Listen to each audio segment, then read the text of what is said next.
FM avec Rose Sen. Bonjour Rose. Bonjour Bonne et heureuse année à toi. Aziz, c'est la fête, on est le 31 décembre 2020. maa ngi nuyu auditeur Sud FM yëpp di leen xool nu ñu def di seet naka seen yaram def naka seen fête nu ñu ko commencé di ñaan yàlla ñu fekkee ko ay déwén incha allah kenn bañ a manqué. Aziz, comment ça se passe ton 31 décembre?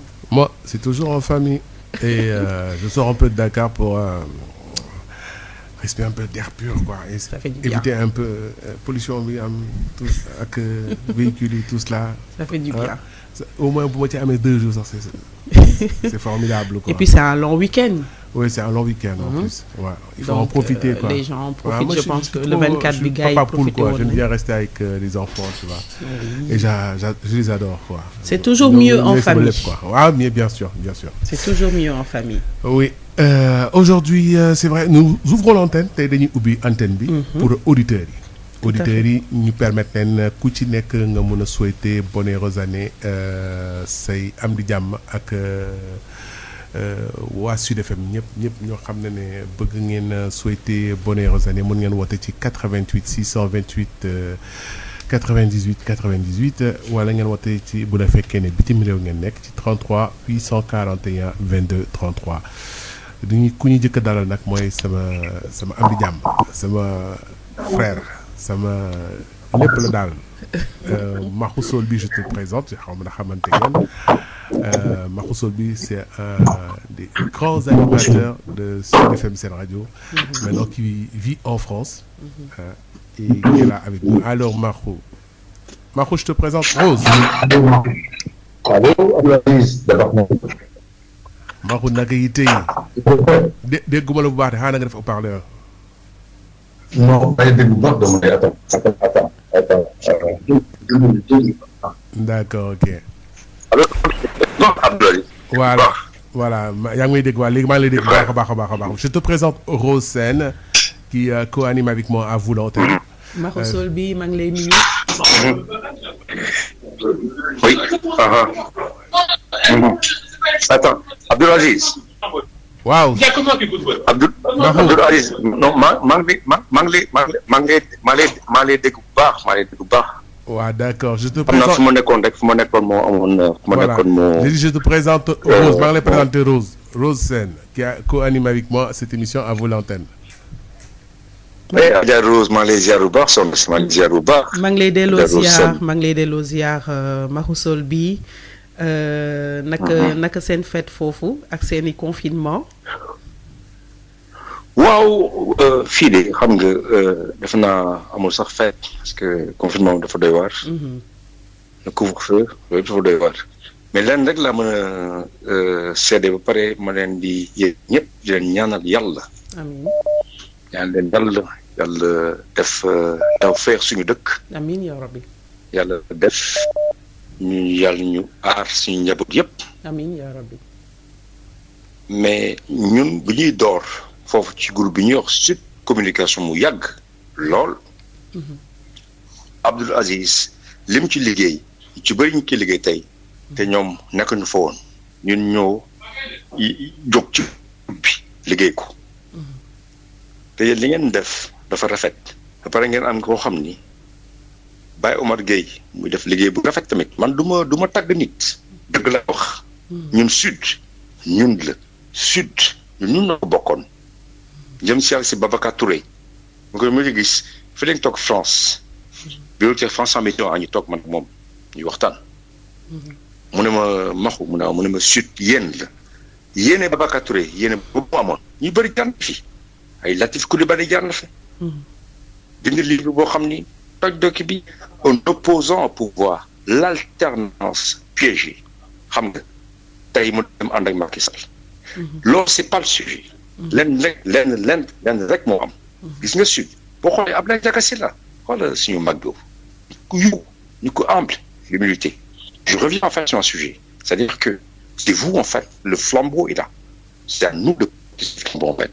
Moi j'ai pas disparu, je vis toujours, d'accord? Je suis toujours vivant. J'étais juste parti en fait pour faire des études, apprendre, parce qu'en fait il faut apprendre et comprendre même le sens de la vie. le sens SENS. loolu moo tax ma téye sama xarit bii muy Abdou Aziz Coulibaly parce que en fait il est loyal. dafa nekk moom Abdou Aziz la may wooye. dégg naa ko. oui Dabakh Malick. waaw Dabakh Malick. maay sëriñam gis nga lii yëpp gis nga ah. ma ne maay sa sëriñ de. yaay sama kilifa yaay sama sëriñ mais yaay sama sëriñ bien sûr yaay sama sëriñ gis nga lii yëpp. boobu si ay ñoom Sidi Gueye ay ñoom Socé yooyu lépp yëpp nag lenn on a vraiment. ñun dañu am la responsabilité. Parce qu'un média, il y a deux choses. Un média, en fait, il y a le contenant. C'est un discontenu. Mais il y a le contenu. Le contenu. Il y a quoi def. Autant ñu leen déglu. Autant faut ñu jàppante ñun ñëpp. Mais est-ce que mais kañ nga ñëw Sénégal nag mais est-ce qu'on peut s'attendre à un retour de Mahou Solby à la radio? Mais Aziz. waaw. namm naa ko bëgg naa ko. Ça nous ferait plaisir. non c'est doomu day bul sax sonn xool. loolu sorewul doomu day. en tout cas man de. soxna si seen Dabakh Malick doomu day et jot na sànq j'ai eu à dire tout à l'heure parce que nous tous Aziz on a fait quand même sud. ak ñoom Coco Jean. kan moo jaarul sud kan. Ouais. ñoom Papi Fall. Mais à chaque fois tu me parles, en fait, mon franc-parler, ça dérange. À chaque fois tu me dis, Mahou, bon, rek, peut-être quoi, parce que gars, ils sont pas sérieux. Mais nous réunir. Mahou, oui. Mahou, dama bëggoon profiter de ton franc-parler, comme ça, nga wax ñu un tout petit peu lan nga xalaat si les dernières actualités qu'il y a eu ces derniers temps dans ton pays, xam naa ne comme ni ko Olof di waxee. picc ngi ci kaw waaye xel maa ngi ci suuf lan nga xalaat ci actualité yi nga xamante ne moom la ñu mujj jógee par rapport ak éducation bi par rapport ak immigration bi par rapport ak yooyu noonu yëpp tey boo doon def bilan si tout ce qui s'est passé en tout cas dans cette année 2020 lan nga ñu mën a wax sa xalaat par rapport ak loolu. Le Sénégal va mal. Le Sénégal va mal. Le Sénégal en fait vit une crise mais mosuma gis lii. Parce qu'en fait, le Sénégal, de toute façon, même le président l'a dit, en fait, le Sénégal, c'est quasiment un gâteau, en fait, un gâteau. Où les gens se partagent ce gâteau, en fait, entre eux. Li ñu am nii, éducation sexuelle et góor jigéen ñooy jàng ci école. ñun jàng ñu loolu ñun bi ñuy judd dëkk bi dafa set lépp rafet. xam nga tey y a des personnes, en fait, qu'aujourd'hui, j'y viens à citer un, d'accord? moom dafa doon xas nguur tey ñu jox la nguur nga ni teg ko waxoo xam nga. Donc ce Sénégal-là en fait cette hypocrisie en fait dañu nekk dëkk boo xam ne c'est hypocrite li am ci Sénégal mais sëriñ si dañu war a génn wax il faut ñu wax xale yi nekk ci mbedd yi yelwaan nit ñi di reyante nit ñi di xiif mais c'est pas normal nous sommes un pays riche d'accord riche moi mon bilan en fait en tout cas de 2020 man dëkk bu ma dëkk man je suis pas même si j'ai un passeport français j'ai un passeport américain man sénégalais la fa laa juddoo fa laa màggee foofu laa yaroo mais li am ci dëkk bi kenn waxu ci dëkk bi dina xëy tàkk dina xëy tàkk dëkk bi dina xëy tàkk non gars yi nañ ci bu baax a baax mais comment Aziz daal ko leen rek nga xam ko boo mu mayee rek soo ma mayee man mën nga may benn une minute rek. waaw mais une minute pare na de mais auditeurs yi ñu ngi yéete tànk ba léegi. même 35 secondes. voilà vas-y rapidement. alors bu fekkee. ñi nga xam ni moo ñu jiite. jox ko rakam ce qu'on appelle en fait la caisse des dépôts de consignation en fait. Aliou Sall notamment. parce que je le connais ak Abdoulaye Sakho Faye. on a vécu à Paris. mu jox ko loolu waa ji. mu dugal ñu ko jox mu dugal ko en fait ci sur les marchés financiers en fait mën na am 100 millions par jour te kenn waxu ci Sénégal te ñun xam nañ loolu Aziz dama ko gëstu xam ko donc day franchement je vais pas rester longtemps parce que c'est l'antenne je suis pas non plus je vais pas mais excuse-moi je suis très mélancolique non je comprends Mahou n'a pas changé il ne changera jamais il a toujours été comme ça il a un franc-parler et j'adore ça et je respecte beaucoup cela mais nuyul ma bu baax grand Youga et nekk ñu ngi koy xaar bu très bientôt inchallah merci grand et merci de nous avoir donné ton aperçu même si on n'a pas eu le temps d'étaler inchallah j'espère que dinañ am occasion def ko fii ci Dakar fekk nga ñëw ak jàmm yal na la yàlla aar foofu indiwaat la ak jàmm ci sa njaboot inchallah waaw kon dafa mel ni maxu dem na ñu ngi koy remercier bu baax un ancien de la Sud FM qui réside maintenant en France ñu ngi nuyu ñëpp maa ngi profiter Aziz pour nuyu sama waa kër yi am na ku nekk ci ligne bi n'est-ce pas. oui allô. allô. dafa mel ni dafa dem waaw donc je disais que dama bëgg a profiter aussi pour nuyu sama famille nuyu yaay booy ñëpp xam nañ ne yaay booy sama yaay booy la c'est ma maman sama wéeruwaay sama xarit sama lépp yal na yàlla guddal fanam seen caali defal ko jàmm defal ko suñu yaay yëpp inchallah ñu toogaat fii déwén di waxtaane seeni mbir ñoom ñëpp ñu fekkee ko te tal ko inchallah di nuyu toutes mes sœurs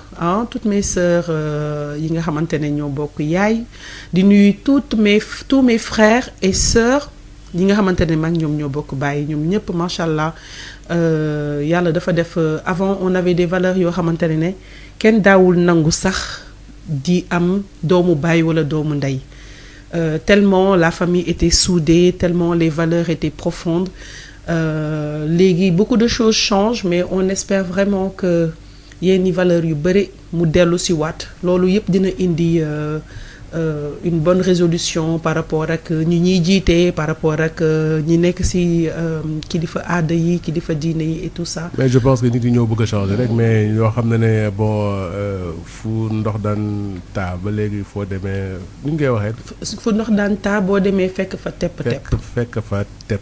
voilà est-ce que noonu la. donc benn bambara ak benn waalo ñoo fi toog. donc am na ñoo xam ne bon valeurs yi changé ba léegi ñu ngi koy respecter et tout cela donc nit yi rek ñoo bëgg a changer seen bopp mais ku bëgg a baax yaa ngi baax ku bëgg a jël beneen yoon aussi nga jël sa beneen yoon.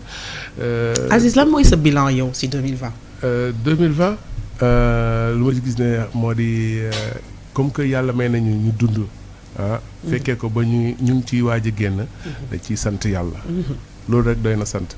dégg nga parce que am na ñoo xam ne amuñu occasion boobu am na ñoo xam ne wéruñu et tout cela yàlla bu la mayee nga dund ba fekkee ko ba génn ba di dugg ci beneen at ci wérgu yaram nga fekk yaa ngi ci jàmm ak salaam da nga ciy sant yàlla. on a eu des pertes certes. En parlant de perte ñu profité jaale waale waa tarixa ñaseen yi nga xamante ne Seyda Mariama ñëpp xam nañ ko macha allah ci jàngum alxuraan bi ci dal bi tey bi ak yar bi mu yar ay xale yu bëri ñoo xamante ne tey ñoom ñëpp ci kubam la ñu nekkoon ba nekk tey ay kilifa. macha allah yal na yàlla yeesal yërmande ci moom. on a quelqu'un en ligne salaamaaleykum. maaleykum salaam. waaw sëñ bi ñu ngi lay ziar. ñu ngi delloo ziar bu wér a wér. alhamdulilah. ñu ngi rafet may. El Hadj Camara. waa kay Camara. ça c'est l'homme de Thiaroye. oui grand Abdoul Aziz Coulibaly. ñu ngi leen ziare. di la delloo ziar. ñu ngi nuyu bu baax a baax. di nuyu gan gi fi génne léegi du gan sax moom gan la quoi parce que ci kër gi da dëkk. bi sama xarit bi sa doom day na ko sol bi. ñu ngi koy nuyu aussi mooy bu baax a baax l'homme de second style Malboro musique. yeah second style. waaw kon démb la du tey. waaw démb la waa c'est vrai démb la loolu. ànd ak yow ngeen di job bu nice ànd ak ñoom Pafal ñoom DJ Coco Jean yaa yooyu yëpp ñoom DJ Vincent loolu si di démb la du si di tey. aussi tamit yow grand nga ànd ak say rakk tey. di liggéey bu naas di leen kette te ku la xam ne borom xol bu naas ànd ak ñoom si liggéey ak lom ndekki li tey ñoo leen di charré bi lom jaraaf ak DJ Nicolas lom waa borom ndekki li mooy Nicolas mooy bu lakkale bi waaw moom ndeysaan moom yàllaa ko bindee noonu quoi moom day jógee rek nice alhamdulilah sant yàlla lu njig nga toog na foofu boo gërëm la ay gërëm yu naas xam ne lu njig ngaaga yow yaay njaak ñoom ñoo baax rek waaw non yow kenn du yow. yow bu ñu la xamee nañ la xamee woon bëgg démb noonu la xamee démb noonu nga mel tey. sant yàlla ñu ci sant yow yàlla. doo changé macha allah yal na yàlla doole la jàppale. amiin amiin amiin defal bon ko di ñëpp. jàppale Babacar Touré ñaanal Babacar Touré bu yàlla doole koy leer ak yërmande jéggal. amiin amiin amiin. aussi di ñaanal Baye Omar moom it xam ne borom joli cœur la borom xol bu naas la ci suba ñoo ngi koy dégg ci ndekki li. kooku spécial DG laa ko tuddee. non moom macha allah laf kan na ko yàlla defal lu wér rek li dañ koy ñaanal rek quoi dem si yàlla si doon wax naan dénk naa ko si diggante bi maa ngi leen koy dénk ngeen jàppale ko. dañ koy ñaanal rek dañ koy ñaanal rek. moom lu baax yëpp personnel am la ko yéene lu baax lépp personnel am la ko yéene. billaay non moom bu ku wax feeñ moom bu waxee rek feeñ. waay mais sant yàlla dañ ciy sant yàlla joli cœur la joli cœur la moom waram xol bu naas équipe bi ànd ak moom yëpp ñu ngi leen di nuyu. ñoom day defaat si. ñoom Maodo Faye. xam nga gars yooyu bàyyiwuñu kenn.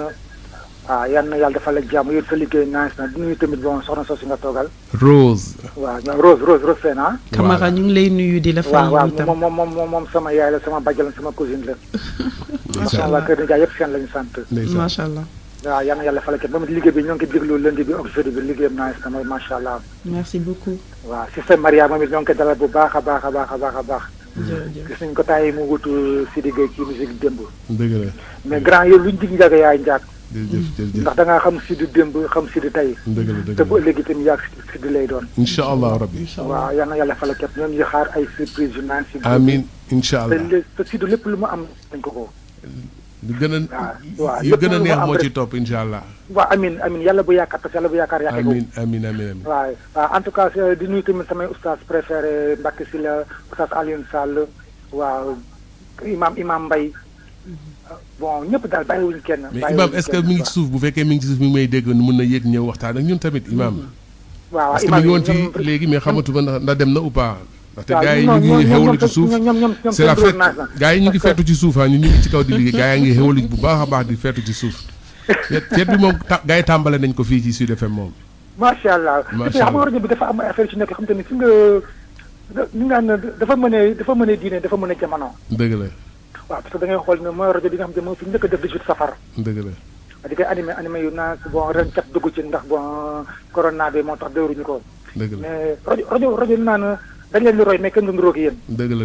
waaw mooy Sud quoi Sud mooy rajo boo xam ne gars yi dañ koy roy mais duñu leen topp mukk duñu leen nuru mukk. dëgg la. waaw li Xadim Samb daan wax nag naan janax bu njëkk a génn ñuy wax ne mooy janax waaye geneen su ko dañ naan geneen la. kon Sud moom mooy janax bi ñeneen ñëpp ay geneen la ñuy wax. jërëjëf.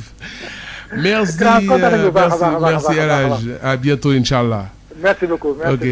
Rose foo toll woon foo taxawoon ñu ngi lay remercier bu baax monsieur Camara ci dugg bi rafet na macha allah dama doon wax sama waa famille mais dama dellu si waat parce que moom monsieur Camara daf ma dellu si sama xel ci sama beneen famille bi nga xamante ne yàlla moo ma booleeg ñoom muy yéen. à commencer par DG. comme ni mu ko waxee léegi. Baye Oumar Gueye macha allah. kooku dañuy ñaan yàlla mu lafal ko cat. amiin te mu bàyyi ko suñu kanam. parce que ku am yërmande si ay ñu muy liggéeyal la. loolu c'est très important. il faut ñëpp xam ko. mu bëri yërmande si ñu muy liggéeyal. te nit booy liggéey ak moom mu am yërmande si yow rek. di nga mën a dem ak xel bu dal. di remercier sama frère bi nga xamante ne nag moom. yow moom mention spéciale damay bañ sax wax cat di ñu dugg. non bul wax noppil waxal rek. Sandène Touré sama frère boobu mi ngi may yónnee message di wax ne mu ngi rafetlu suñu émission mu ngi ñuy déglu Sandène Touré sama frère bi de la SICAP Liberté 3 maa ngi lay remercier yow sama lépp nga Mbengue Mbor ñu ngi lay xalaat salaamaaleykum kooku. waaleykum salaam wa rahmatulah. waaleykum salaam sox. Mouhamed Thiam Malicounda Mbour. sëñ bi Mouhamed Thiam. waaw sëñ Abdou Aziz. waaw grand naka mu. allo. dafa mel ni dafa dem de. waaw dafa ko mel ni waaw nga ne waaw tey de moom dafa mel ni nit ñi ils veulent vraiment dugg saafante ak ñun waxtaan faire leurs vœux et tout macha allah période bi ñu nekk moo ko laaj moo tax on n'a pas trop cherché à am invité di ñoo bëggoon vraiment ubbi micro bi gars yi dugg waxante am na ku nekk si ligne bi salaamaaleykum. salaamaaleykum. waaw ñu ngi lay ziar. soxna Rose. waaw ñu ngi lay ziar. maa leen di ziar groupe Sud FM. xam nga Abdou Aziz li tax mu baax. moom turandoom. waaw moom turandoom wallaahi Abdou Aziz. daa baax. waaw moom dafa baax. wallaahi macha allah. moom surtout taxul ñu soppeeku quoi. waaw vraiment. sant yàlla. dañ ciy sant yàlla rek yàlla nañ ko suivre mais na mu meloon démb la mel tey bokkul si ñuy tricher quoi. sant yàlla. waaw kon am na lu muy dund daal am na lu muy yëkk. waaw vraiment daf ñuy nemmeeku ku baax. parce que bu ko neexoon kenn du ko gis. kenn du ko dégg ñoom ñëpp ku leen woo da nga leen di jot ba ci Baye Omar Gueye ah. ndeysaan. Idi Gueye ñoom ñëpp ay ñoom Alassane Wade bi ñoom Socé. ñoom Papa Laay ñoom Assane Thioune. ba ci SAR sécurité yi. dafay si auditeurs am yi dañuy fani quoi. dëgg la. waaw parce que ñoom ñoo ko def si seeni auditeurs. rajo boobu doo ngay déglu toute la journée mën ngay yendoo amin rek ngay wax parce que ñoom dañ lay ñaanal rek. xaw ma ndax yéen a ngi def remarque booba mu déet. mais si lépp ay ñaan la. waaw. man léeg-léeg su sama rajo paane bi ma leen di jàpp ay onde bu musique bi yàggee ma xam ne fii du sud. non non nekk ñu si yooyu ñoom. waaw bu demee bay gumba yi di si wax. ñu baal ma ci kàddu gi. président jabeti yi di Baye Omar Gueye nga xam ne kooku kon xol bi ak ñi fa nekk ñoom oustaz yi di la gën a dolli si diine ji. vraiment man de couvre-feu bi de mën nanoo wéttalikoo ñun Sud FM moom auditeur Sud FM ñoom am ñu problème ay 31 décembre danoo bañ a génn ak yooyu. waaw kay ñu ngi lay man maa ngi leen di remercier yéen a ngi may xamal. ñu ngi lay remercier ñu merci beaucoup merci beaucoup gën a xam français bi may déglu Baye Omar Gueye objection da ngay comprendre tout ni ñuy waxee gars yi xam nga ñeen it apprendre à laisser xaw ma vraiment. je veux apprendre. je veux apprendre. mais vraiment maa ngi siyaare madame Coulibaly. merci beaucoup madame Wade madame Socé madame ñëpp rek. waaw d'accord inchallah. et heureuse année. bonne année merci à toi si bari ba. si di moom. rajo dàq télé. man rajo laay wax moo dàq télé. merci beaucoup. merci bonne fête. merci. je crois que am nga keneen ci ligne bi tamit. am na ku nekk si ligne bi ah salaamaaleykum. allo. oui allo. oui Mouhamed Thiam Malicounda Mbour. waaw Mohamed Thiam moom moo demoon coupé woon na. ok. waaw dama daggoon léegi quoi. allo sëñ Abdou Aziz. waaw sëñ Mohamed. maa yaa ngi fi jàmm waaw ñu ngi sant yàlla alhamdulilah. alhamdulilah waaw rajo bi de suñu rajo la. waaw di leen gërëm bu baax a baax a baax ci rajo moom vraiment dañ ko ameel njukkal. vraiment lu muy def daal vraiment macha allah ci côté yëpp nag côté information côté religion côté santé bi yëpp daal macha allah waaw. tamit vraiment yàgg nañu daal allo. waaw ñu ngi lay déglu waaw. ñu ngi lay déglu waaw depuis yàgg na. le premier mouvement di hip hop. yow moom yaakaaroon naa ni sax yow yaa doon professeur ñoom Awadi. dëgg la waaw dama xamul ne lu tax nga bàyyi mais macha allah daal macha allah waaw. Ndeye moom Ndeye Khady Diop nekkatu foofu. Ndeye Khady non. ah d' accord. nekk léegi dafa kii. non moom newatu fi. ah. moom newatu fi. ah newatu fi d' accord waaw parce que Ndeye Khady tamit suñu soppee la woon. macha allah vraiment elle présentait très bien son émission sur la santé. dëgg la waaw dañ ko doon topp bu baax a baax macha allah waaye tamit fu mu nekk tamit yàlla na ko. amiin allo. dafa mel ni dem na. waaw ñu ngi koy jaajëfal bu baax Mouhamed Thiam ñu ngi koy remercier bu baax di wane ne que rek gis nga. sud ñëpp la ndaxte di ñu ne tey di ñuy ubbi ligne bi macha allah ba léegi noppiwuñu. suñu amee temps rek gis nga nit ñi dugg. daal di saafonteeg ñi nga xamante ne ñooy seen ay soppe fii ci kër gi ak ñi nga xamante ne ñoo ñuy déglu.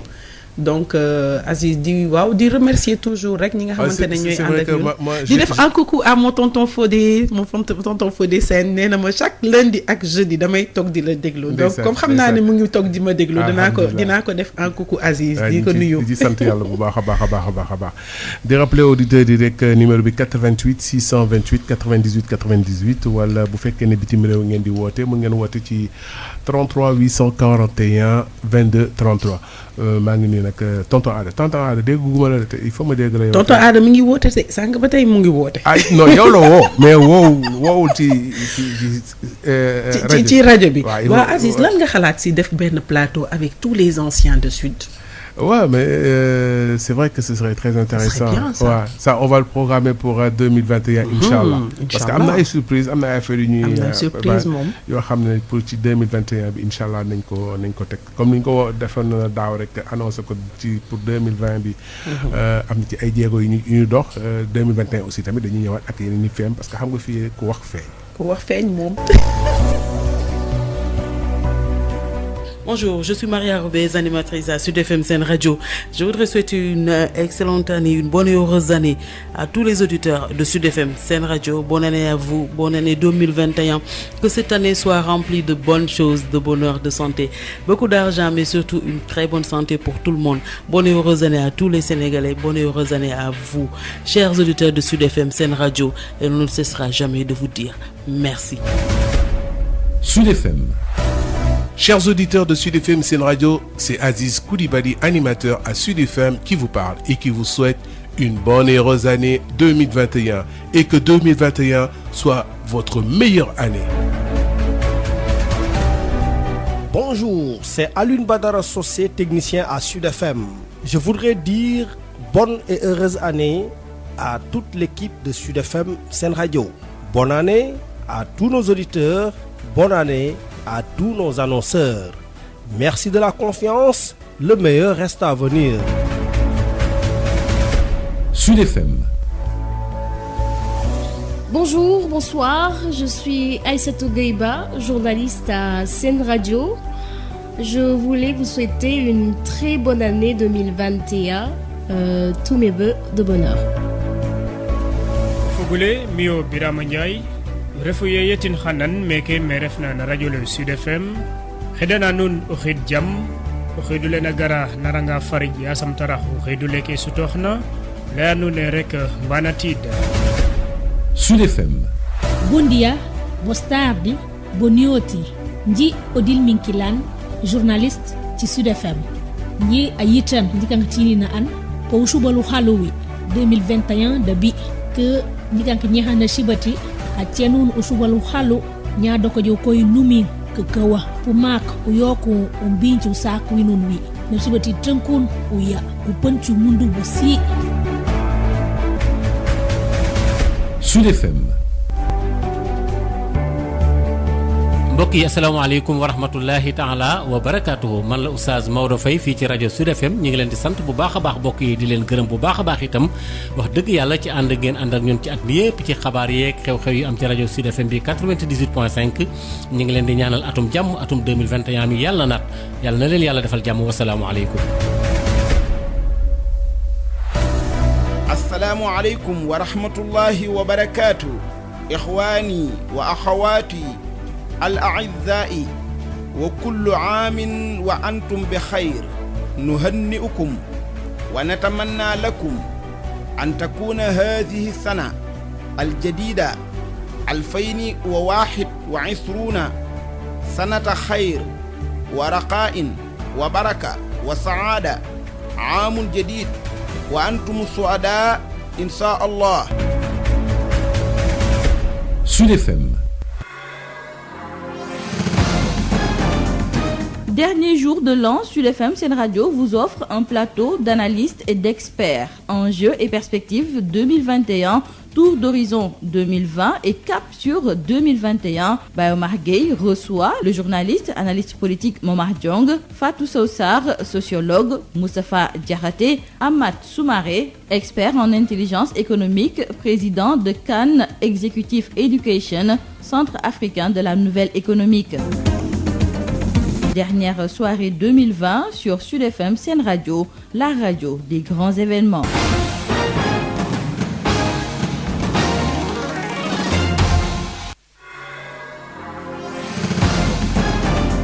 tey ci bés bu mujj ci atum 2020 Sud FM Sen Radio fas yéene seq waxtaan di ci dalal ay gan yu xarañ ngir fas yéene amal ab jàngat ci atum 2020 ak tamit lan la ñuy séntu ci atum 2021 Baye Omar Gueye fas yéene dalal taskatu xibaar ak analyste politique bii di Mamar Diong Fatou Sarr Sow nekk sociologue Moustapha Diakhaté ak Amath Soumaré nekk expert en intelligence économique président bu CAN Executive Education Centre africain de la nouvelle économique.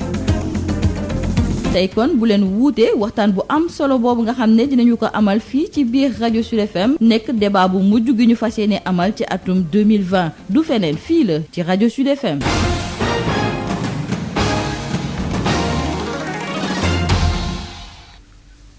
waaw ñu ngi leen di nuyu dafa mel ni dafa am ko dugg ci ligne bi léegi salaamaaleykum. moom lay nuru de xanaa kooku Rose. ah ça c'est tonton Ada. waaw mais xam nga Rose. waaw. dama déggoon dama jàngoon yàgg na nag peut-être il y a 40 ans. ñu ne Rose allons voir la Rose qui ce matin avait déclos sa robe de pourpre au soleil. oui waay. que c'est je crois que pour yow la. pour man la maa ko moom. ah yaa ko moom de Rose allons voir la Rose qui ce matin avait déclos sa robe de pourpre au soleil. waaw boo ci paree na nga teg ci dabaax. waaw dabaax ba mu wér mais ma ne. Aziz nag tu es un enfant gâté. parce que xam nga. man may caat. non waaye yow yow paase nga sax caat super caat nga. waaw. xam nga yow tu as eu Régina. tu as eu Mame Diarra tu as eu Denisia. maintenant tu as Rose ma Rose. ndeysaan macha allah. mais kon lan la ñuy waxati. en tout cas déwénati à tout le monde. merci beaucoup Amine. sud ca kanam. amiin. Covid en arrière nag dellu ginnaaw dem yoonam fu mu xam na fa jëm. na fi génn sax. waaw na fi jóge na dem fu mu xam na fa jëm na daal bu mu jaar fii yëpp. amiin yaa rabbi. yàlla na leen yàlla defal jàmm salaam fan mu gudd wér-gu-yaram ak mujj rafet surtout wér-gu-yaram na moom lañ mooy li ñu gën a soxla fu mu nekk nii. amiin yaa rabbi. parce que loo fi am te àndul ak wér. je ne dis pas que baaxul mais du gën ci yow. c'est sûr. kon nag Rose. Je te souhaite une bonne carrière. Merci beaucoup, merci. Et une excellente réussite. Merci beaucoup. Un bon parcours nag dégg nga très très très bon parcours. Merci beaucoup tonton Ali. li nga bëgg nag yaa ko xam. yaa ñi fa nekkal ak ña nga bàyyi kuréel comme tu dis avec ta maman. yàlla na yàlla yaatal lépp rafetal yëpp baaxal lépp ñu fekk ñun ñëpp. amiin amiin fekk teraanga yëpp nag moom battre yi moom il faut ñu bokk quoi il faut ngeen battre ñu ko ñu jeexal nañu mais battre leen nag. mais tonton Ada il faut je pense que ñëpp xam nañ ne tonton Ada wu Sud FM la loolu xam nañ ko. léegi ci je profite bokk quoi loolu la. léegi je profite donc ci participation yi nga xamante ne mus nga ko am yëpp en tout cas ci année 2020 bi. lan nga ci am comme raisonnement final man de situation sociale bi rek laa mën a wax. parce que xam nga man nag bëgguma di wax trop wàllu politique. ak kii mais xam naa ne socialement daal nit ñi xaw nañ sonn tuuti. boo côté bi may waxee nag mooy dëkkuwaay yi les gens ils sont stressés parce que sànq dégg naa ku wax Aziz ne ko fu ndox daan daw boo fa demee fekk fa tepp d'accord amoon na loolu amoon na. mais ndox fu mu daan taw boo fa demee kër nga fay fekk. est-ce que kër war na fa nekk non. léegi déguerpissement yi bari nañ. ñu déguerpir dëkk nañ ci kër pendant 35 ans 40 ans 50 ans. mën na am sax borom kër ga génn na àddina ñi fa juddoo defe na ñoom ñoo ko moom ñëw xëy suba di leen génne man côté social boobu daal li ma gën a metti ci Sénégal à part la maladie te la maladie elle a un caractère mondial parce que du fii rek. tout à fait. mais la spoliation foncière daal affaire bi phénomène bi mu jël da xaw na doy waar. bu demee bay attraper ay hommes de tenue. des industriels. tout à fait. ñu di leen signal ay loo xam ne lii kenn xamul ban façon papier la dañuy fay suba ni ñoo ko moom. fekk benn dëkku lëmm bu am 6000 personnes benn nit ñëw ne moom loolu yëpp fan la ko jëlee ba fa suuf si nekk sax moom juddoogul woon.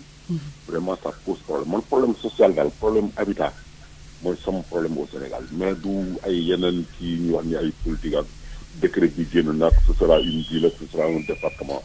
loolu ça m'intéresse pas ça c'est des choses politiques mais daal xam naa ne dëkkuwaay yi. war nañ leen yërëm nañu yërëm nit ñi les gens souffrent. c'est vrai souffrent xam naa ne bu fekkoon ne nit dëkk ci géej gi mën na nekk je crois que les gens ils vont lotisser la mer quoi ça c'est clair. exact.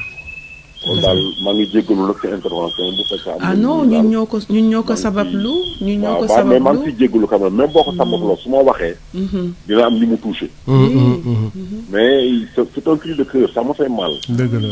parce que man loolu laa xam mais di affaire suuf daal nekk na loo xam ni Sénégal war nañ ci war nañ ko waxtaane waat quoi war nañ ko waxtaane waat bu baax a baax quoi bu dëkkoon dañ doon wax naan ndox fa mu daan taa boo fa jaaree mais fa mu daan taa boo fa jaaree mais doo fa fekk pepp place ndox bi fa lañ samp kër nga fay fekk te waru fa nekk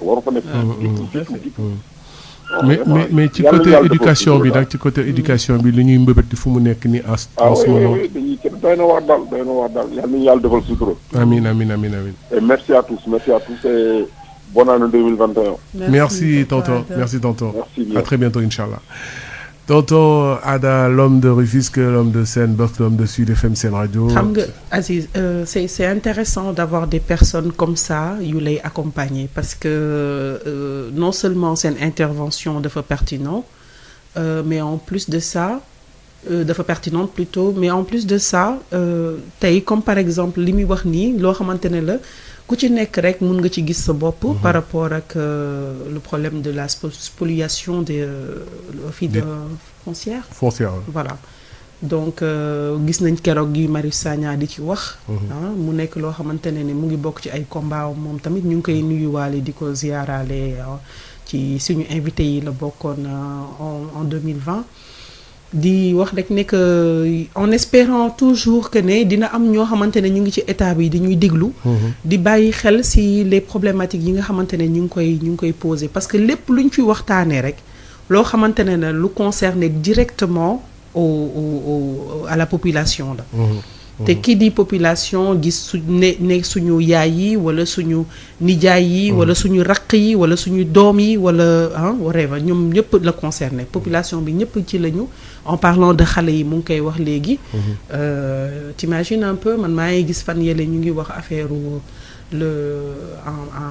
un tubaab qui a ouvert sa maison di jël xale taalibe yi di leen dugal foofu ñu tuddee ko tonton tubaab ndekete mu ngi def naka su dul noonu ci xale yi yal nañu yàlla sàmmal suñu njaboot yi daal amiin doy na waar trop c'est vrai qu'il faut que ñu protéger davantage les enfants ci bépp fànn quoi c'est-à-dire ci biir ak ci biti même à l'école et tout cela parce que bon même ci yoonu école bi sax mën nañu daje lu nekk quoi donc il faut que parents le problème des jouets qu'on a vu qui étaient vendus devant les écoles et même dans les boutiques en général yooyu noonu yëpp c'est des choses yoo xamante ne ni dafa laajte vigilance bu bëri donc mbirum xale yi daal moom Aziz man de wax dëgg yàlla man mooy sama combat man ni ma la ko waxee sànq man mag yi ak xale yi ñooy sama affaire man daal comment faire pour que nos enfants ñoo gën a fragile quoi ñoo gën a fragile te ñoom war nañ leen bàyyi xel quoi bu baax a baax mag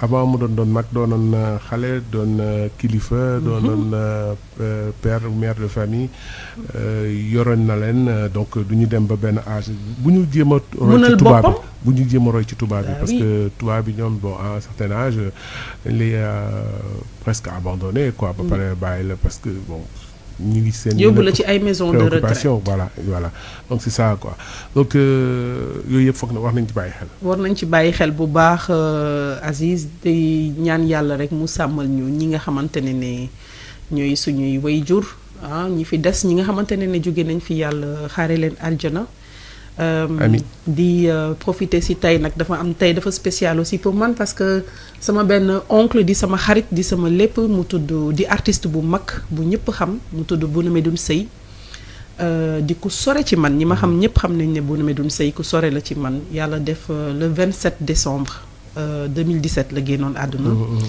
ca France le 31 décembre 2017 lañ ko indi jébal ko boromam di ñaan yàlla mu xaare ko àjjana yàlla na suuf sedd ci kawam yàlla def suuf sedd ci kawam suufu wakaam mu nekk nit boo xamante ne ku influencé sama vie la waaw ku influencé sama vie artistiquement ku influencé sama vie de tous les jours vraiment nit ku spécial ci man maa ngi koy ñaanal yàlla ngeen ñaanalal ma ko yàlla dafa mel ni dafa am ku nekk ci ligne bi Aziz wala mais dem na waaw voilà léegi xanaa bon je crois que moom mooy duggaat ay ca bismillah tey moom ligne bi yéena ko moom émission bi seen émission la salaamaaleykum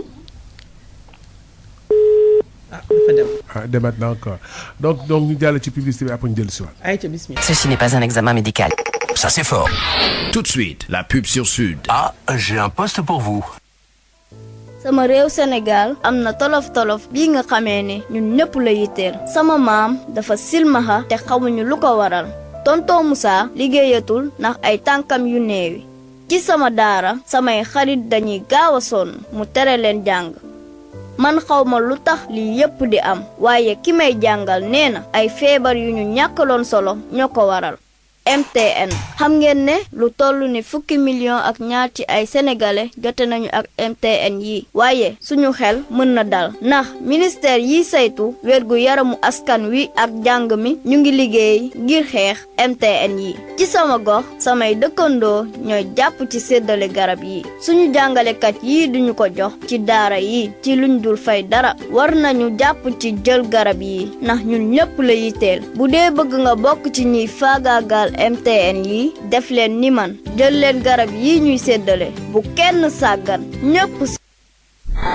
C'était la pub sur Sud. C'était la pub sur Sud. Bonjour, je suis Maria Robez, animatrice à Sud FM Sen Radio. Je voudrais souhaiter une excellente année, une bonne et heureuse année à tous les auditeurs de Sud FM Sen Radio. Bonne année à vous, bonne année 2021. Que cette année soit remplie de bonnes choses, de bonheur, de santé, beaucoup d'argent, mais surtout une très bonne santé pour tout le monde. Bonne et heureuse année à tous les Sénégalais, bonne et heureuse année à vous, chers auditeurs de Sud FM Sen Radio. Et on ne cessera jamais de vous dire merci. Sud FM.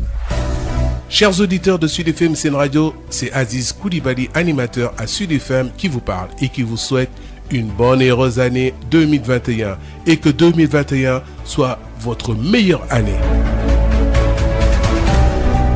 Bonjour, c'est Alioune Badara Socé, technicien à Sud FM. Je voudrais dire bonne et heureuse année à toute l'équipe de Sud FM Sen Radio. Bonne année à tous nos auditeurs, bonne année à tous nos annonceurs. Merci de la confiance, le meilleur reste à venir. Sud FM. Bonjour, bonsoir, je suis Aïssatou Gueiba, journaliste à Sen Radio. Je voulais vous souhaiter une très bonne année 2021, tous mes vœux de bonheur. Fogule mio Birama Ndiaye refu ye yetin xanan meke me refna na radio le Sud FM xedana nun o xid jam o xidu lena gara naranga farij ya sam tarax o xidu leke sutoxna leya nu ne rek mbanatid Sud FM. Bon dia, boa tarde, bonioti. Nji Odile Minkilan, journaliste ci Sud FM. Nji ayitam ndikang tini na an po ushubalu Halloween 2021 da bi ke ndikang nyahana shibati a tienun ushubalu halu nya doko jo koy numi ke kawa pumak uyoku umbinchi usaku winun wi na shibati trankun uya upanchu mundu busi Sud FM. mbokk yi asalaamaaleykum wa rahmatullahi taala wa barakaatuhu man la oustaz Maodo Faye fii ci rajo Sud FM ñu ngi leen di sant bu baax a baax mbokk yi di leen gërëm bu baax a baax itam wax dëgg yàlla ci ànd ngeen ànd ak ñun ci at mi yëpp ci xabaar yeeg xew-xew yu am ci rajo Sud FM bi 98.5 ñu ngi leen di ñaanal atum jàmm atum 2021 mi yàlla naat yàlla na leen yàlla defal jàmm wasalaamualeykum. asalaamualeykum wa rahmatullahi wa barakaatu. ixwaani wa axawaati الأعزاء وكل عام وأنتم بخير نهنئكم ونتمنى لكم أن تكون هذه السنة الجديدة 2021 سنة خير ورقاء وبركة وسعادة عام جديد وأنتم السعداء إن شاء الله. Sud FM. Dernier jour de l'an, Sud FM Sen Radio vous offre un plateau d'analystes et d'experts. Enjeux et perspectives 2021, tour d'horizon 2020 et cap sur 2021. Omar Gueye reçoit le journaliste, analyste politique Momar Diong, Fatou Sawsar, sociologue, Moustapha Diakhaté, Ahmad Soumaré, expert en intelligence économique, président de Cannes Executive Education, Centre africain de la nouvelle économique. Dernière soirée 2020 sur Sud FM Sen Radio, la radio des grands événements.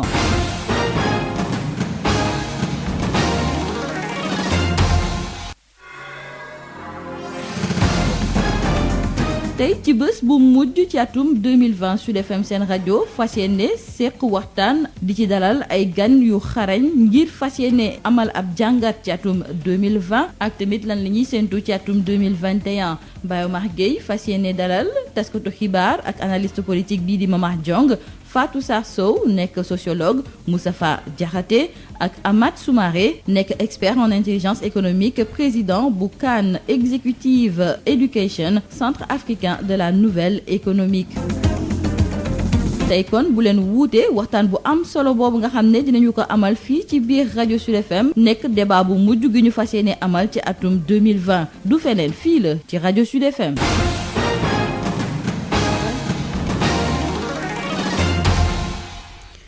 yéen a ngi toujours ci seen émission à vous l'antenne man Rose Sène ak sama grand frère Aziz Coulibaly ñoo ànd ak yéen comme niñ leen ko waxee tey moom dernière émission 2020 bi ñu ngi ko jagleel auditeurs yi nga xamante ne mën nañu dugg participer ci émission bi wax seen xalaat wala boog souhaiter de bonne fin d'année bonne fête de fin d'année plutôt ak seen proches yi ku ci nekk donc si numéro yi 88 628 98 98 pour ñi nekk Sénégal ñi nekk à l'étranger 33 841 22 33 donc yéen a ngi à l'antenne quand vous voulez am na ku nekk ci ligne bi salaamaaleykum. waaleykum salaam wa rahmatullahi wa barakaatuhu. waaleykum salaam yaay booy. na nga def. ñu ngi sant yàlla bu baax alhamdulilah. kii mooy sama yaay. seen caali. suñu yaay. waaw seen yaay. waaw suñu yaay. waaw mais xam nga man dama siis ba nga xam ne dama ko bëgg a féetewoo man kenn. ci defam ci kaw ci kanam ci lu baax. yaay numéro 1. macha allah. yaay am na yàlla xel doom bi. waaw maa ngi féete ñëpp. bonne année. amiin amiin yaay boy. ci defam ci kaw ci kanam ci lu baax. amiin incha allah. fi déglu Sud FM moom doo rate dara lépp loo fi déglu rek day doon loo xam ne lu wér péng la waaw toujours Sud FM 24 heures sur 24 laa koy déglu des fois ma dugg des fois du ma dugg nag moo tax hors antenne bi laa gën a def dëgg la waaw maa ngi nuyu ñëpp yow ma bu ngoone mbeng ak kenn sax tonton aada ak ñëpp daal ko xam ne kaa ngi déglu Sud FM rek maa ngi lay siyaare di la baalu àq di ñaan ñu fekkiraat ko ay déwén yu bëri. amiin yaa rabbi. bu ànd ak wér. ma ne bu ànd ak wér. waaw ànd ak wér. ak wérle. waaw ñoom bàyyi wala ñëpp daal képp koo xam ne kii daal yaa ngi liggéey Sud FM. maa ngi lay siyaare di la baalu àq di la ñaanal nga fekkiraat ko ay déwén. amiin maman. ak auditeurs yeeg auditrices yeeg parce que Sud FM moom ba mu soso lu lépp daal jële ay xam naa réseau bi la. waaw. allo salaamaaleykum. waaw aleykum salaam. ñu ngi leen di ziar. ñu ngi lay delloo ziar bu baax. ñu ngi leen di déglu ñu leen félicité. jërëjëf. di leen ñaanal. jërëjëf. at bii di ñëw yàlla na dàq at bii ñu génn. amiin yaa rabbi. Aziz fekkee ko ñun ñëpp yow la kan.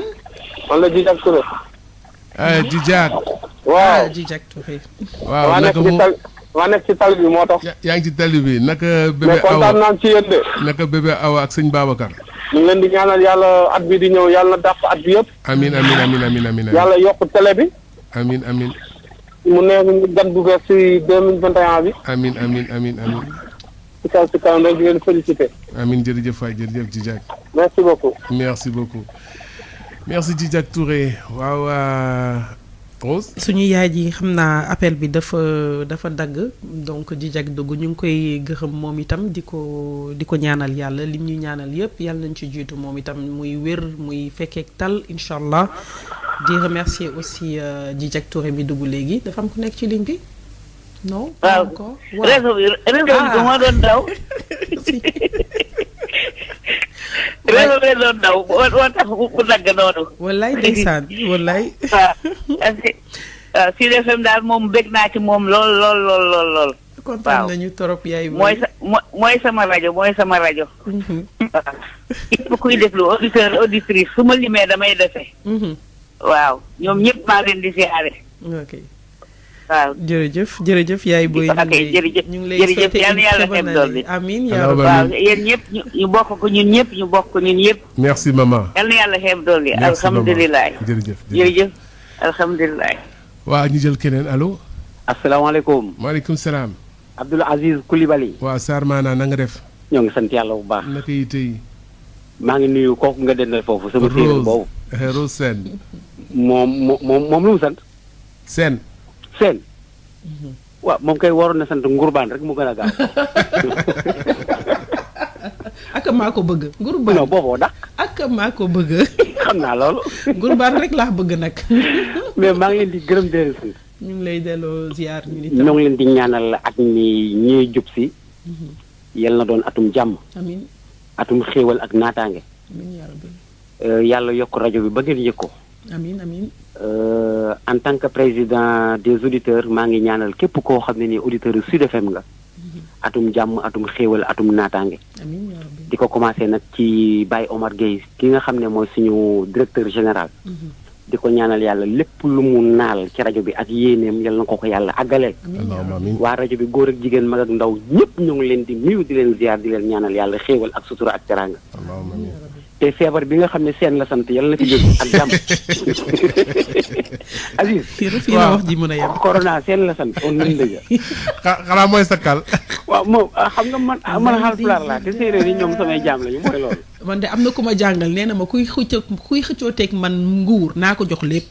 ko classe Kenza Ngom bi ñoom Kenza Ngom ak ñoom xaw ma ay seen ak yu kenn xamul. Aziz jërë ngeen jëf di courage. merci beaucoup jërëjëf merci beaucoup. ñu ngi kontaan torop ci suñu auditeurs yi nga xamante ne macha allah ñoom tamit kenn demul ñu des ndax lii yëpp su amee audimat bi yëpp su amee waxtaan bi kaf beeg ree bi yëpp c'est grâce à ñoom parce que ñoom ñoo ñuy déglu et puis du ñu bëggee chaque jour di ñu woo di ñu nemmeeku di xool nu ñuy def mu mel ni tonton Ada ak suñu yaay jooju madame Guèye ak ñeneen macha allah amuñu seen fay dama bëggoon tamit def un clin d'œil spécial aux médecins. waaw defe naa ren moom. c'est l'année des médecins dans le monde entier.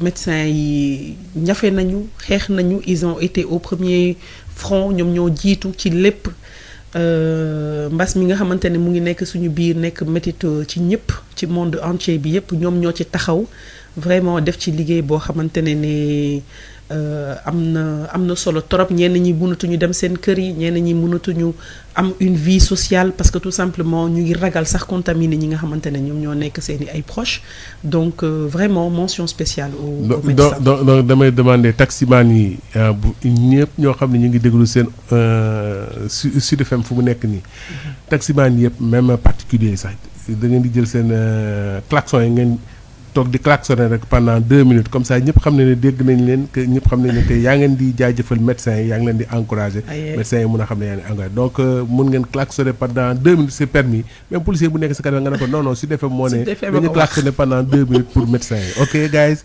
donc allez bismillah c'est parti allô y a un auditeur allô salaamaaleykum maaleykum salaam waaw sëñ bi ñu ngi lay ziar ñu ngi doon ziar alhamdulilah sant yàlla bu baax mooy noom Omar Mbengue waaw Omar Mbengue waaw depuis Rufisque vraiment Aziz moom mention spéciale mën naa wax ne rajo bi yëpp sax ñëpp équipe bi yëpp macha allah seen liggéey rafet na neex na te am na solo lool vraiment bu dee lu ñaaw rek gisuñu ko ci bu dee lu ñuy dégg tamit lu ñaaw dégguñu ko vraiment ñu ngi leen di ñaanal yàlla yokk seen fan yokk xéewal yokk sutura te wéral baat mais mention spéciale ak Coulibaly waaw yal na yàlla dooli jàmm ak barke.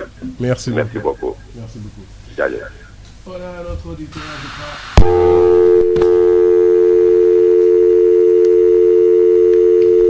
ñu ngi koy gërëm bu baax auditeur boobu Aziz nag gis nga baax nag moom dañuy wax rek mais baax rek moo am solo ndax baax moom boo ko xasee ba def ñëppay boole di wax sa mbaax macha allah.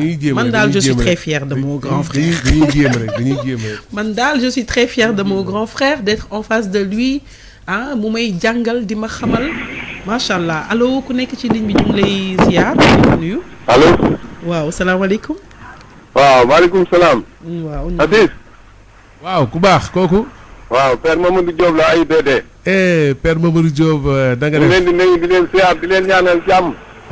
jàmm ak salaam. ñu ngi koy ñaanal waa rajo bi yëpp. jërëjëf. jigéen ñi seen farlu. alu docteur yeeg certification yeeg yëpp ñu ngi koy déglu. ñu ngi leen di ñaanal vraiment yàlla def jàmm ci rajo bi gën koo yokk. amiin yaa rabbi jàmm. di ñaanal waa réew mi yëpp kilifa diine yi. di ñaanal sunu président de la république ak njàmbaaranteem yal na ko yàlla gën a jàppale ba li mu yéene ci askan wi yëpp mu yeggale ko ak jàmm. allahumma amiin allahumma amiin. vraiment si defee ñun amuñu seen fay yàlla rek moo leen di fay daal. jërëjëf jërëjëf. di nuyu nag bu baax beral na Oustaz Aliou Sall ak Mbacke si la ñoom. vraiment ñoo ngi leen di dugg même tey ci fajar. ndeysaan ndeysaan. sant nañ leen bu baax a baax gërëm nañ leen. Père Mamadou Diop la allez. bye bye jërëjëf Père jërëjëf Père. waa kay Diop Juba ñu ngi lay nuyu Diop maa ngi nuyu sama grande sœur yi sant Diop ñaap macha allah. Njóobee ni moom bëri fulla lañ def salaamaaleykum. ñu ngi nuyu maaleykum salaam soxna si. ñu ngi lay ziar sëñ bi. na nga def. ça va alhamdulilah. naka. Alhaji Thiam asalam. Alhaji Thiam ñu ngi lay ziar. waaw xaritu Aziz Koulibaly. El Hadj naka yi tey. sant baay nañ ñu ngi ci jàmm ngeen di ziar. di delloo ziar bu baax. waaw neel mama madame Diène madame kii nuyu naa ko madame Guèye. d'accord. gëj nañ déggante nag trop wax dëgg yàlla. waroo ko gëj a dégg madame Guèye sama yaay jooju nag. numéro moo ma réer quoi numéro moo ma réer. waroo ko gëj a dégg nag waroo ko gëj a dégg. am na benn su dem naa seen ko ñu ma xool numéro bi gisatuma ko dèjà. dëgg la. mais yaa ngi ci jàmm nuyu nañ leen ziar nañ leen ba kontaan nañ leen trop. dëgg la jërëjëf. waaw ñu ngi di ñaanal année bu bees bi dàq yi passé yëpp. amiin yaa maanaam maa ngi ko ñaanal mburu yomb ko dégg nga mburu rek mooy bi liggéey. mburu la bëgg. Sarr maanaam mburu rek la bëgg day coow mburu rek tey liggéey. Sarr maanaam yaa ngi dégg. waaw Sarr maanaam moom mburu rek mooy liggéey mburu rek mburu daal mënoo ci am lu ko doy quoi. Mbadou Rose ngay faral Mbadou Rose ngay jàppale Rose ngay jàppale de.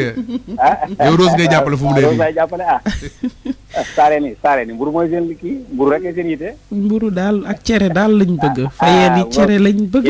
yow yaa xam lañ bëgg. saare ni noonu mburu daal ak cere mooy seen affaire. ak sowe ni moom mburu seen liggéey waaye ñu ngi leen di siyaar bu baax a baax. ñu ngi lay delloo ziar di la jaajëfal bu baax a baax yow itam ci sa intervention. merci beaucoup. xam naa daal lu ñu lim moom gars yëpp lay siyaare rek. alhamdulilah ñu ngi lay. ma tudd sama benn waaye bu nekk Mathieu Sylla rek Omar Sylla moom la naa ñu ngi di teewlu bu baax a baax a baax. jërëjëf. ñu ngi koy nuyu moom tam Omar Cissé kon. ñu ngi lay jaajëfal lu baax a baax am na keneen ku nekk ci ligne bi salaamaaleykum. maaleykum salaam. waa kay ñu ngi lay ziar sëñ bi. soxna si na nga def. ça va alhamdulilah. maa ngi nuyu grand Abdou Aziz Koulibaly. mi ngi lay fay Ibou Ngoné Mbengue. vraiment namoon naa rajo bi trop. mais xam nga yow kenn nga ci man moo tax mënuma ñàkk ba ñu dugg. dëgg la. vraiment ñuy jeexal at nag di dugg ci at. ñuy ñaan at nii ñu wees moom ñi ñuy dugg yàlla na ko dàq lool. amiin. vraiment di leen ñaanal waa site bi yëpp. oustaz Seck animateurs yi vraiment surtout yow sax yow da ngay kenn ci man nga nekk nit bu baax vraiment. yéen a baax rek. yow moom kenn amul sa fay. yéen a baax rek. amical auditeurs sud ñoom ñëpp dañ lay ñaanal. amiin yal na yàlla nangu ñaane te maa leen di dellu leen ñaanal yéen tamit. wax dëgg yàlla yow kenn nga ci ñëpp daal vraiment. jërëjëf. nit ku baax ku dal ku teey waxumal dara ku jullite sax. jërëjëf. maa ngi nuyu nag famille bi yëpp ak madame Koulibaly ak xale yi. merci beaucoup nañu ko dégg incha allah di nuyu suñu papa Ndiaye. dëgg la. waaw ñoo ngi nuyu tamit grand Socé ak Sidi. d'accord incha allah. ak auditeurs yi si defe yëpp ñoom maman Fatou Sow Kenza incha allah. d'accord jërëjëf Ibou. jërëjëf grand Aziz. yal na yàlla defal jàmm. amiin. ok si ma njaboot gi bu baax a baax. d'accord dinañu dégg. ok waaw Rose bismillah. waaw Aziz tey da nga maa bëgg a bàyyi waxtaan bi de. waaw yow laay fu ne nii maa ngi wuy auditeurs yi kay nga jël waxtaan bi. ma tenir compagnie suñu auditeurs yi ak suñu auditrices yi. waaw loolu moom dinaa ci kontaan torop moom comme je dis rek. ren donc suñu médecins yi la ñuy jaajëfal di leen di. mais klaxon yi man dégguma fii de. ba léegi dama ko war a dañu war a klaxon ba ma dégg. ba ma dégg ko fii bu bu def klaxon mu woote ñu dégg ko mu wan nañu moom mu ngi klaxonné. waaw ñu ngi loolu la ñuy xaar. ñoo loolu la ñuy xaar donc en attendant loolu di wax ne tamit on a eu une année très difficile avec la perte d'énormément de gens que ce soit des gens du milieu sportif wala religieux et même politique ak vraiment on a eu beaucoup de pertes cette année donc di ñaan yàlla ñoom ñi nga xamante ne ñëpp yàlla jëlee na leen fi ren yàlla xare leen àjjana te yeesal yërmande ci ñoom loolu tamit je pense que c'est important que ñu bàyyi ci xel te xam ne fii dara yàggul àdduna dara yàggul lépp loo gis rek temps lay jël yàlla nañu yàlla fay def mu fekk ñu ci lu gën incha allah daa am ku nekk ci ligne bi. amiin waaw mais coupé na waaw. xanaa peut-être xam naa taximan bi la woon. mais waaw bu fekkee ne am na benn taximan boo xam ne mais woote na ba pare klaxonné pendant 2 minutes waaw continuellement oui. bu ñu amee klaxon daal nañ def tout ba def attention balaa suñu nopp yi di fëq nañ loolu moom nañu commencé klaxon bi ndànk rek bu ñu nee allo rek dégg nga.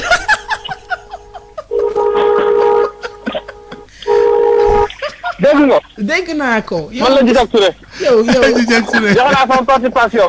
ah d'accord. les médecins dégg ngeen voilà. les gens ont respecté gars yi respecté nañ ko. les médecins vraiment amuñu seen fay vraiment de tous les jours sax ils font un métier très difficile vraiment des fois nga gis médecin mu am fu ñaaral bu mu def ak yooyu fekk ne sa journée a été tellement dure.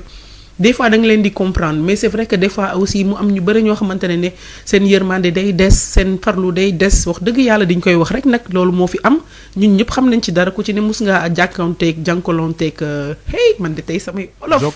jokkalante yaakaar naa loolu la man tamit de waaw mais ay ci nekk en tout cas daal mus nga am problème bu mel noonu ci hôpitaux yi mais en tout cas li wër ba wër mooy majeure partie bi ay jàmbaar lañu ay nit yoo xamante ne ñu dévoué lañu ñuy joxe toute leur attention aux personnes qui viennent à eux waaw gisuma de fi mu nekk nii de wax dëgg yàlla tey tey le 31 décembre ce sera une fête pas comme les autres cette année une fête assez sobre vu les circonstances ñi ñaan yàlla rek ñu mun ko def ci jàmm te surtout ñu fekkee ko déwén te déwén dàq ren fuuf Aziz. mais il paraît que am na ñoo xam ne dañuy jouer man loolu moom ci jaaxal man je vois des annonces ñu may ne kii day jouer fii mais sànq j'ai entendu l'information bu ñu passé à Sud FM que bon amul autorisation yi ñu joxe.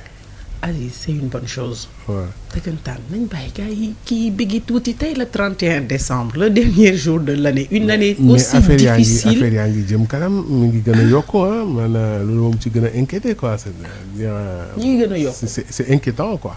gis naa sànq ñuy wax ne que en plus il y a de plus en plus de morts en ce moment. waaw mais bon nañ ñaan yàlla loolu yëpp nekk. vraiment quelque chose derrière. ñu kile ko guddi gi ñu bàyyi nit ñi féexal tuuti seeni xol parce que tamit féexal xol bi tam am na ci solo de. waaw baax na si ni ko sama yaay di waxee stress daal baaxul. wàcce stress bi tuuti wàcce stress daal baaxul yal nañu ci yàlla musal. amiin bah écoute je sais pas ñu xam naa ne du ñàkk aussi bu ñu passé fête yeeg jàmm dinañ ñu ci wax dara ndax dañoo amoon mesure yu ñu changé. ak finalement ñan ñoo am possibilité. ak ñan ñoo ci jot a jouer tamit. ñan ñoo ci jot a jouer parce que fu mu ne nii bon da ngay dégg information bi ñu ngi annoncé dañuy jouer fii bon on dit que bon amul benn autorisation bu ñu joxe bon. moom c'est seen 2 milliards yi jot nañ ci. moom il faut ñu laaj leen quand même il faut ñu gëstu xool. mais lu ñu décidé woon mooy. nañ ko yóbbu ministère de la culture et après ministère de la culture gérer loolu et je pense que ça va être très difficile. ça va être très difficile parce que ministère de la culture amul les est-ce que bon je pense que warul mun a am données yi. peut-être SODAV am nay données yoo xam ne moom la yore am na ñoo xam ne sont pas inscrits à SODAV comme nu ñu defoon la dernière fois distribution bi am na ñoo xam ne AMS la ñu nekk am na ñoo xam ne ñu ngi SODAV am na ñoo xam ne ñu ngi SODAV AMS ak yeneen association mooy doublon yi voilà donc de distribution bi dafa être un peu difficile mais peut-être que cette fois-ci dinañu être un peu plus vigilant et puis jël yeneen disposition pour mun a faire une bonne distribution. Aziz loolu dafa mel ni dafa war a nekkat encore une fois ci lu ñu war a réorganiser waat. je pense que suñu dëkk bi tamit diñ ko war a wax mooy que dafa manquer organisation. dans tous les plans. organisation bi des na. da ngay gis ne que dañuy dem ba problème am ñu dooree commencer di wax waxi ay waaw ni nan lañ koy defee finalement sax ba ñu gisee problème bi la ñu gisee ne lii am na alors que c'est des choses yoo xamante ne ñun ñëpp ñu ngi koy gis ñun ñëpp ñu ngi ciy teg suñuy bët mais du ñu réagir tant que problème boobu noonu deful benn dégât wala mu am séddale comme ni ñu ko waxee. mais je pense que fu mu ne nii il faudrait que association yi ñoom ñëpp ñu réunir def benn. Parce que comme ni ñu def nii CAM et ses alliés je pense que il faudrait que ñu xool naka nañuy mën a defee benn association boo xam ñoom ñëpp ci nañuy bokk. Sinon bon dafay indi complication après bon pour avoir les données ay doublons lay doon quoi donc ce serait bien que ñoom ñëpp ñu bokk benn association boo xam ne mooy regrouper association yëpp quoi. Je sais pas comment ça musiciens yi def benn association mu nekk benn parents d'élèves yi def association mu nekk benn syndicalistes yi def benn mu nekk ñoom ñëpp def benn waaw comme ça kenn ku ñaxtu rek ñëpp jógaale ñëpp jóg ànd ak ñoom ànd ñoom parce que même comme ni ñu ko waxee ci ñoo xam ne dañuy défendre consommateurs yi y en a tellement donc il faudrait que ñoom ñëpp ñu xool naka ni ñuy doonee benn pour que bon lépp lu jëm ci consommation sénégalais yi rek jóg nare am ñoom ñëpp ñu jóg xàccandoo doorandoo. maa ngi ci profiter pour nuyu maître Massokhna Kane bi nga xamante ne wax dëgg yàlla depuis boobu ba tey mi ñuy nemmeeku di xool di ñu jox aussi ay informations par rapport ak évolution wu seen combat yi nga xamante ne ñu ngi koy amee ñu ngi koy nuyu maître Massokhna Kane.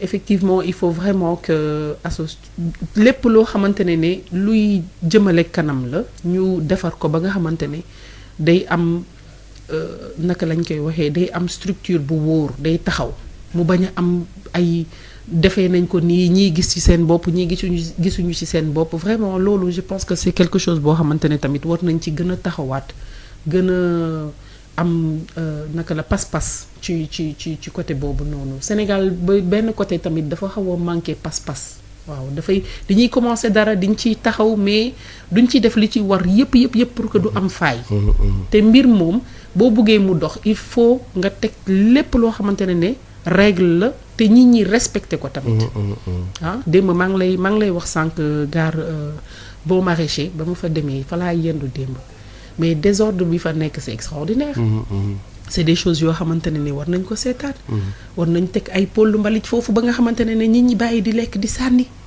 ay waay Aziz loolu moom ñaaw na di mais commencé woon na sax sur les rues là da nga gis ci tali ay pôle mbalit ils avaient laissé ça dans les SICAP et tout mais j'ai l'impression que gisatuma leen wala wàññeeku na nekkatul si parce que avant dafa doon frappé quoi mais maintenant j'ai l'impression que pour mbalit man gisatuma ci te ou bien am na yu wàññeeku na quoi nombre bi bu fa nekkoon newatu fa te loolu yëpp bon il faut Sénégal moo di dañuy commencer benn affaire comme lu may wax rek j'ai l'impression que dañuy politiser lépp te lépp loo xam ne c'est politique rek comme moo dal Covid bi ba nga xam ne léegi Sénégalais yi boo leen waxee sax ñu ne non c'est politique Sénégalais léegi fu mu ne loo ko wax mu ne c'est politique parce que dañu tàmm di politiser lépp loo xam ne dañ ko war a def loo xam ne intérêt général la mais dañ koy politiser ba nga xam ne Sénégalais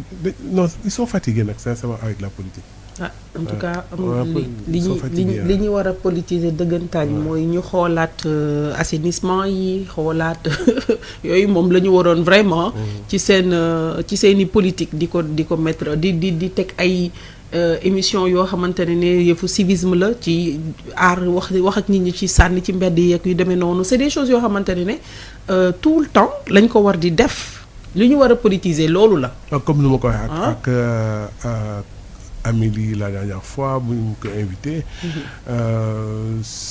peut-être que sensibilisation bi ñu koy jox pour ñu def ko peut-être que yellawul ak ñoom quoi dafa am ñoo xam ne ñoom ay spécialistes nañu ci loolu ci domaine bu nekk nga xam ne dañu mën a sensibiliser dañu mën a def ay sketch ou bien ay béya yoo xam ne ñu ci dinañ ci mën a ku ko seetaan rek dina xam ne lii concerné na ko mais ci li ñuy wax encore rek est-ce que tamit Sénégal dañuy tàmm di jox ñoo xamante parce que ku mu neex nga déclarer sa bopp lu la neex. fii ci dëkk bi.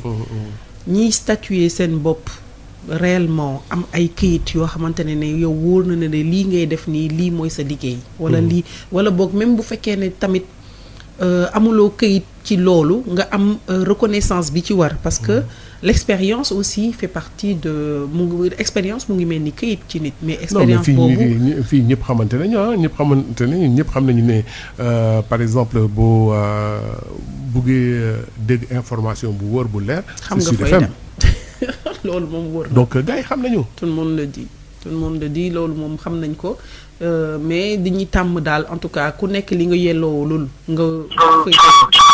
waaw alors salaamaaleykum ñu ngi lay ziar. aleykum nekk ci ligne bi waaw. allo. oui allo salaamaaleykum. aleykum salaam. ñu ngi lay ziar sëñ bi. kooku la ci dara. waaw Sud FM la. koŋ-koŋ yaa ngi ci biir maa ngi leen di ziar. ñu ngi lay delloo ziar. kii daal teg ci la ma daal loo xaaral barkeelu ci kaw. acca bismillah. yaa ngi dégg. ah mu ngi dégg day klaxon. yow da ngay klaxon tuuti dafa mel ni policier bi nga ragal. klaxon ñuul sax bës ko ci rek nga téye ko. bës ko ci rek nga téye ko. ah. da nga koy ciy bës rek teg ko ci rek nga téye ko foofu. non waaw kon maa bañ ni aalu quoi xam nga fii. waaye dara bu la neexee ñu aalu sax nga ne leen médecin yi lay soutenir. non ñu ngi leen di sant tout le temps ñu ngi ànd ak ñoom mais maa ngi kontaan ci Sud FM nag. jërëjëf. maa ngi kontaan ci rajo bi trop wax dëgg yàlla man depuis 94 ba léegi maa ngi déglu ci rajo. ndeysaan. mais wax dëgg yàlla ay mbëttoog ay kii rek laa gis wax dëgg yàlla. ndeysaan jërëjëf. maa ngi kontaan ci yéen bu baax nag. jërëjëf. ñu ngi kontaan ñu itam Aliou Badara Socé fan yi émission bi ñu guddi gi tànnal laa ko yi quoi. waaw. xam nga ñun taximaan ni guddi gi mooy loolu dañ koy bëggee. ndeysaan. ay tànnal laa yi wax dëgg yàlla ñi ngi namm si liggéey loolu nag si liggéey yaakaar nañ mu des. non léegi mu ñëw incha allah incha allah. incha allah ñu ngi jaajëfal Baye War di jaajëfal ñëpp nag. ndeysaan jërëjëf. Oustaz Maodo Faye ay Oustaz Mbacke Sylla Oustaz Sall. Oustaz Mbaye. ñu ngi sant ñëpp quoi ñu ngi gërëm ñëpp nag. jërëjëf. wax dëgg yàlla si la doon sa kanam ñu nag télé lañ bëgg télé incha allahu rabbi. incha allah Assis. incha allah ñu ngi leen di sant rek di leen gërëm surtout yow Assis Coulibaly. merci beaucoup jërëjëf. jaajëf. dégg nga di jàmm. bonne année. ok bonne année. merci à toi pareillement. waaw Rosa. dégg nga ñu ngi am toujours suñu mbokk yi nga xamante ne dañuy ñëw di ñu bëggee ñu ngi leen di bëggee bu baax di kontaan trop ci seen fidélité. Sud FM ni nga ko waxee rek information bu wóor Sud FM la animation yi nga xamante ne du la polluer. et que c'est agréable nga koy déglu tamit Sud FM la. macha allah ñun daal yàlla nañu yàlla fal cat te ñu commencé année 2021. donc comme je disais sax ma ne nit yi xam nañu lu baax xam nañu loo xam ne vraiment quand c'est nécessaire xam nañu fu ñu koy jëlee mais bon des fois aussi bon nu ñu koy waxee sax. copinage dafay am ba nga xam ne bon dangay gis sa Aziz Koulé sama gars la amul problème. xaaral ma jox ko marché bi bon c'est ça quoi. mooy yàq lu bëri malheureusement ci dëkk bi et je pense qu'il est temps à ce que ñuy respecter. allo. waaw salaamaaleykum. allo. wàññi rajo bi voilà jërëjëf waay. oui allo. allo waaw. salaamaaleykum. maaleykum salaam. waaw ku baax kooku. Ndoun Dieye. oui. waaw naka mu nag. waaw gën nañ déggante. waaw baat bi moo wàcc tuuti quoi da nga koy yéegee tuuti. may xaw a may añ quoi. kon may def yow saareen yooyu quoi. yow léegi nga ay heure bii 4h17. mais sinon naka mu nag. waaw ñu ngi sant yàlla alhamdulilah. yeneen si jàmm bu baax. waaw ñu ngi sant bu baax a baax. waaw yeneen dama leen di féliciter rek chaque fois surtout yow. waaw parce que man naturellement man yow yaay sama animateur man. merci jërëjëf Dakar FM. waaw parce que en plus de ça dama gën a kii da nga nekk nit fidèle parce que dama mos a déglu sa benn émission boo bi la invité woon bi ngay soog a jógee voyage. waaw. waa ji laaj la ndax yaa ngi def rajo. nga ne ko non defuguma rajo mais bu ma décidé pour defaat rajo. Sud FM lay dellu. xam nga est-ce que yaa ngi rappelé loolu de. waaw loolu war na yàgg de. fàttali woon naa ko sax non juste bi ngay soog a jóge voyage la rek. dëgg la. waaw mais depuis benn émission bi ñu lay invité si benn rajo. dëgg la. waaw di leen ñaanal nag seen rajo bi yàlla defal leen jàmm. amiin ba lépp lu ngeen si bëgg yàlla defal leen. amiin amiin amiin amiin amiin. waaw jërëjëf Aziz. jërëjëf Ndoye Dieye. ñu ngi koy remercier bu baax. Bonjour, je suis Maria Robès, animatrice à Sud FM Sen Radio. Je voudrais souhaiter une excellente année, une bonne et heureuse année à tous les auditeurs de Sud FM Sen Radio. Bonne année à vous, bonne année 2021. Que cette année soit remplie de bonnes choses, de bonheur, de santé, beaucoup d'argent, mais surtout une très bonne santé pour tout le monde. Bonne et heureuse année à tous les Sénégalais, bonne et heureuse année à vous, chers auditeurs de Sud FM Sen Radio. Et on ne cessera jamais de vous dire merci. Sud FM. Chers auditeurs de Sud FM Sen Radio, c'est Aziz Koulibaly, animateur à Sud FM, qui vous parle et qui vous souhaite une bonne et heureuse année 2021 et que 2021 soit votre meilleure année. Bonjour, c'est Alioune Badara Socé, technicien à Sud FM. Je voudrais dire bonne et heureuse année à toute l'équipe de Sud FM Sen Radio. Bonne année à tous nos auditeurs, bonne année à tous nos annonceurs. Merci de la confiance, le meilleur reste à venir. Sud FM. Bonjour, bonsoir, je suis Aïssatou Gueiba, journaliste à Sen Radio. Je voulais vous souhaiter une très bonne année 2021, tous mes vœux de bonheur. Fogule mio Birama Ndiaye refuye yetin xanan meke me refna na radio le Sud FM xedana nun o xid jam o xidule na gara naranga farij yasam tarax o xidule ke sutoxna leya nune rek mbanatid. Sud FM. Bon dia, bostardi, bonioti, nji Odile Minkilan, journaliste ci Sud FM. Nji a yitam ndikang tini na an ko ushubalu halowi 2021 da bi ke ndikang nyahana shibati a tienun ushubalu halo nya doko jo koy numi ke kawa pumak uyoku umbinchu saku winunwi na shibati tankun uya upanchu mundu busi. Sud FM. mbokk yi asalaamaaleykum wa rahmatullahi taala wa barakaatuhu man la oustaz Maodo Faye fii ci rajo Sud FM ñu ngi leen di sant bu baax a baax mbokk yi di leen gërëm bu baax a baax itam wax dëgg yàlla ci ànd ngeen ànd ak ñun ci at mi yëpp ci xabaar yeeg xew-xew yi am ci rajo Sud FM bi 98.5 ñu ngi leen di ñaanal atum jàmm atum 2021 mi yàlla na naat yàlla na leen yàlla defal jàmm wasalaamualeykum. asalaamualeykum wa rahmatullahi wa barakaatu. ixwaani wa axawaati الأعزاء وكل عام وأنتم بخير نهنئكم ونتمنى لكم أن تكون هذه السنة الجديدة 2021 سنة خير ورقاء وبركة وسعادة عام جديد وأنتم السعداء إن شاء الله. Sud FM. Dernier jour de l'an, Sud FM Sen Radio vous offre un plateau d'analystes et d'experts. Enjeux et perspectives 2021, tour d'horizon 2020 et cap sur 2021. Omar Gueye reçoit le journaliste, analyste politique Momar Diong, Fatou Sawsar, sociologue, Moustapha Diakhaté, Ahmad Soumaré, expert en intelligence économique, président de Cannes Executive Education, Centre africain de la nouvelle économique. Dernière soirée 2020 sur Sud FM Sen Radio, la radio des grands événements.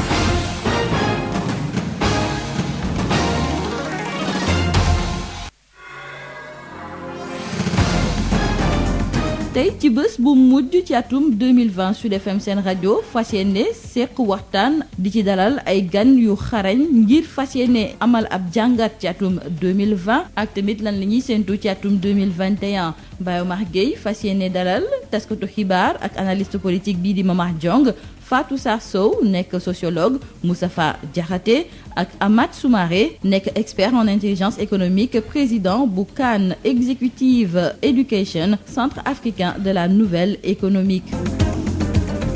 tey kon bu leen wuute waxtaan bu am solo boobu nga xam ne dinañu ko amal fii ci biir rajo Sud FM nekk débat bu mujj gi ñu fas yéene amal ci atum 2020 du feneen fii la ci rajo Sud FM.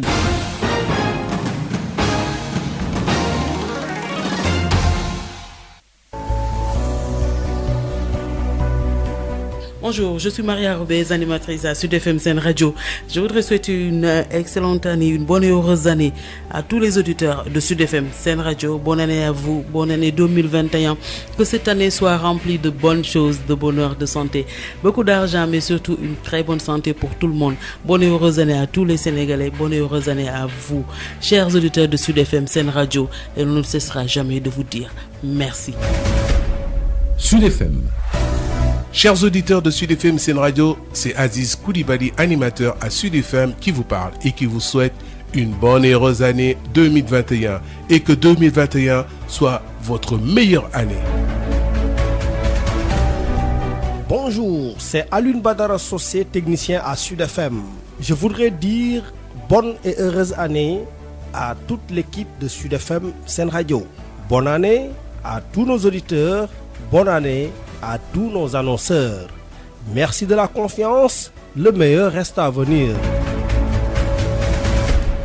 Ok, 98.5 FM, il est 24 minutes après 16h. Alors, le temps de se dire au revoir et de souhaiter. De se dire à 2021. À 2021, Inch'Allah. Inch'Allah. Yàlla nañ ko fekkee ci jàmm ak salaam dugg ci bismillahi rahmaani rahim. Yàlla may ñu yeggali ko ba mu jeex ci alhamdulillahi rabbil alamin. Donc di neewaat alhamdulillahi rabbil alamin, alhamdulillahi rabbil alamin, alhamdulillahi rabbil alamin lu mu ngi may kattan gu ñu liggéey bi ba jeexal ko ci alhamdulillahi rabbil alamin te di ñaan yàlla dugg ci waat ci bismillahi rahmaani rahim. Donc di sant yàlla bu baax a baax di dolli sant man nee naa yàlla bu la mayee ba nga jeexal benn at ba di duggat ci beneen at da nga ciy sant yàlla bu baax a baax. ci comme que mi ngi may wér gu yaram ak ñuy ñaan yàlla mu gën a yokk wér ak wérle may ko ñëpp. mais que suñu directeur général di Baye Omar Gueye ndaxte c'est très important ndaxte moom moo ñuy jiite te bu amul weer rek liggéey bi du mun dox donc lépp ci moom la reposé wu donc di ko ñaanal tamit yàlla may ko gudd fan ak wér ak yan bi woyof ci moom di ko ñaanal bépp personnel yuy liggéey fii ci Sud FM Sen Radio ñu fi yàgg ak ñu fi yàggul ak ñoo xam ne démb nañ ñëw ak ñëpp ak yow mi Rose donc leen ñaanal gudd fan ak wérle leen ñaanal ngeen fekkee 2021 bi ci jàmm ak salaam yàlla defal leen ci xewal yu bare ak wér te yàlla jëli fi Covid 19 bi di coronavirus yàlla jëli ko fi ci barke Yonent bi sallallahu alayhi wa sallam jërëjëf alhamdulillahi rabbil alamin.